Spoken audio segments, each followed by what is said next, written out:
Now, another thing I learned in martial arts is it only takes 8 pounds of pressure to break a man's neck, regardless of skin color, right? Right. So, when someone's telling you they can't breathe because their neck is being compressed by your knee, and you can put your full weight on them, right? You could be slowly suffocating them to death.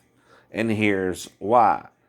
The neck is real thin compared to the back or the right shoulder joint, right? Usually when you have someone in a shoulder hold, right, that can subdue them just as well as the hold in the neck, right? I told you that before. Well, the problem with the neck, though, is you can cause someone shortness of breath, but they could still might say they can't breathe a couple times until you keep putting pressure on it. See? Now, you keep putting pressure on it, it only takes 8 pounds of pressure to break the neck. I told you this before, unless you took the videos down or something. Out of spite. Right. Not like I'm not trying to tell you something you don't need to know but don't want to know, right?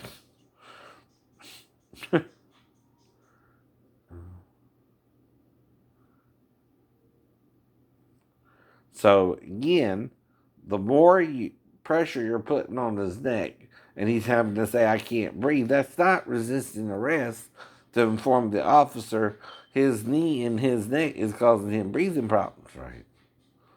Having problems breathing, right? Now, all he needs to say is, "I can't breathe," right? Now, it don't matter if it's a white man's neck you're doing it to, he would have the same problem, right? You understand, right? If you got your knee in someone's neck and you can put your full body weight on it, right? You're trying to subdue him with an illegal choke, right? No one is taught to use your knee in someone's neck. Even a martial artist, if they can even knee your neck, which is real high, and you'd have to be, real low to do that, right? Again, don't put their knee normally in your neck. Now, you might see someone in the WWE get a throat, punch or whatever, right? I've seen that happen, right? I even seen where the um, white wrestler did something similar to the black wrestler, like in that situation to his neck, right? But again, they know what they're doing and they're not trying to really hurt each other either. If something goes wrong, they can get an ambulance there right away, right? So again, that's part of their game, right? Their little real wrestling, but not trying to hurt each other wrestling too, right? Not trying to put each other really in the hospital. Though again, 40 feet, I know, is enough to start being high enough to cause someone's death. I fell approximately 24 to 28 feet at the most, right? Unless I jumped that high, right? Now that might freak someone out, you think? Right. If you're kind of waiting to tell them, but, however, or don't tell them so that you're in the front, whatever, right? Because, see, you're still stuck on base. And you just ain't been out to the Christian Fellowship Church in a while, either. If you call them. Just wanting a shirt. Not even wanting to go out there because your ID is on in the room. And they would then have to come up there and talk you into going out there. So, like I said, that would be a process too. As would someone freaking out on base on you, right? And wanting to fight you because you took karate and trying to be a smartass, right? Or a dumbass, right? And start a fight with you, right? And you talking about you took ninjutsu from a book, but you're not fully trained ninja or anything. You're being humble. You're being humble. But you were jumping from your trailer, so you weren't sure if you could do it one time, so you did it one time and just one time, right? You don't do that normally. Right? Right. Whatever happened that night, though, it's associated with those two individuals. My ex-wife was at home in her apartment with her daughter, which is where she wanted to be. She wanted me away from her and on base, so I did that for her. You know what I mean? Right. And I knew she didn't want me to spend even one more night with her around her and her daughter, right? So I just took the message and left. Take the money and run, you know what I mean? Whatever's going on there, right? You know, when it's over. And but I didn't fall in love. I knew she wanted me out of the house. Well, it mattered if the daughter came in there to be in the middle of the night or not. I knew she was trying to, let me know that by the first two incidents alone. Well, third one didn't have to happen, right? Mm-hmm. But someone's accusing her that it did. I don't know, right? They're accusing her first, though, because she's the, one the child was with that night, right?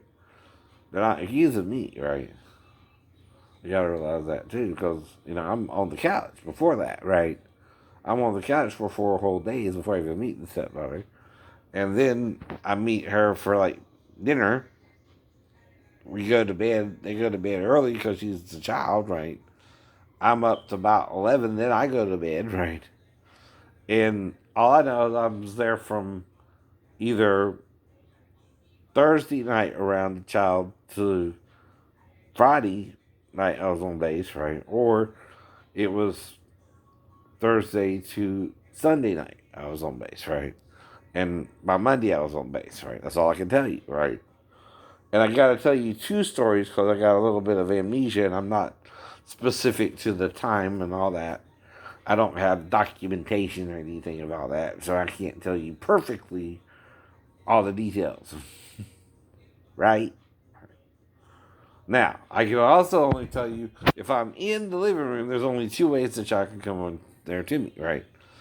And that's if the mother's asleep, normally, right? Unless she's trying to entrap me, right? And then she's tested me, right? To see what I'll do with her daughter, right? Now, I'm telling her there's two things I might could have done with your daughter, but one of them might look sexually, but it's not, right? And one of them, is kind of open and shut and just bring her back to you, right? Now, the one that's open and shut is if she comes in there, wakes me up, and, I realize she's in there with me, and I immediately know she's not supposed to do that, and ask her who she does that, and she says, Grandma, to bring her back to her, right? That's obviously a normal interaction. It's not too crazy. It's not too sexual. The second one is if she's by the bathroom and I think she needs to go to the bathroom, but couldn't wake up her mom. Right. That's part of it too. So I go over there and I pull down her panties so she can go to the bathroom. It would only get weird how if she didn't go to the bathroom. If she didn't go to the bathroom. And then I had to see, well, what the hell's going on? She been in the bedroom all night, and she don't got to pee or something? Has she peed already? What's going on? Right. So then you try to smell her, right? Now, when you smell her, you get this close to the top, and if you stick out your tongue, you're doing that to distract her to make sure she knows what you're doing, right? Isn't sexual, right? But you get like that close with the tongue, you just kind of playing with her, but you don't touch her, right? Exactly.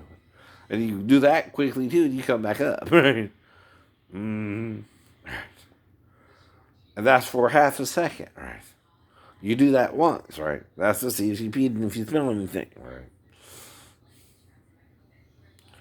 Now, if you smell a little something, you might think she needs a bath. Like I told you about. I remember, getting showers with my mom, and she remembers it too. She remembers it too. Right. Mm-hmm. And again, that would be what I was thinking next if I smelled a little something or thought she might need a bath, right? But then I would also realize, well, her mom's right there. That might be a bad idea if I undress first and then realize it was a bad idea to redress, right? And then redress her. Then I would ask her if she showed her that. And she says, Grandma, there's still a reason. She would relate that to Grandma. Yes, and that's not what? Sexual. sexual. Right. That's what I'm trying to tell you the whole time. With schizophrenia on top of that, not sure what the fuck you even talking about. And excuse my French there, YouTube. I mean, fornication, unlawful carnal knowledge is what they're trying to accuse me of, which is the acronym for the word suck, which is an acronym for fornication, unlawful carnal knowledge. It means something. So I'm not using the word arbitrarily. I'm using it to convey I was not trying to have fornication and unlawful carnal knowledge with my stepmother. Though it might look that way if you're trying to set me up with it, Daphne, with a little mirror or something from the bedroom. That's weird, right? You wouldn't do that. I know better. Me as well. But then someone has been accusing me. So is that stepmom did something, or biological dad, or baby daddy? Right. What's going on? What's going on? So it doesn't mean, though, no, anything really criminal happened either. It's just that grandma, right. Not accusing, not trying to prove anything, just saying arbitrarily, right? Hypothetically, right? And that is the only legal way you can do that, right? By the way, without it being a crime. Seriously, but again, you don't normally test someone like that either, do you? No. Why? Because the person testing you can get in more trouble than you. Because you got a mental illness. See, there's such a thing called reckless endangerment of a child. You think that would fit? No, that would fit. Yeah. That would be reckless endangerment of a child if the man you're letting it go into has been ill. It don't matter the diagnosis, schizophrenia, bipolar, delusional. Those are where the man can do something crazy suddenly. And what is temporarily insanity but that? That's right.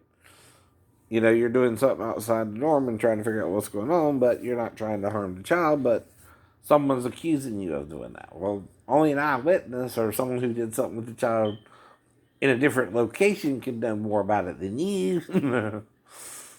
Right? That's stepmom and biological dad or lover of stepmom. I don't know. Or a lover or stepdad. I don't know. I'm biological dad. I don't know.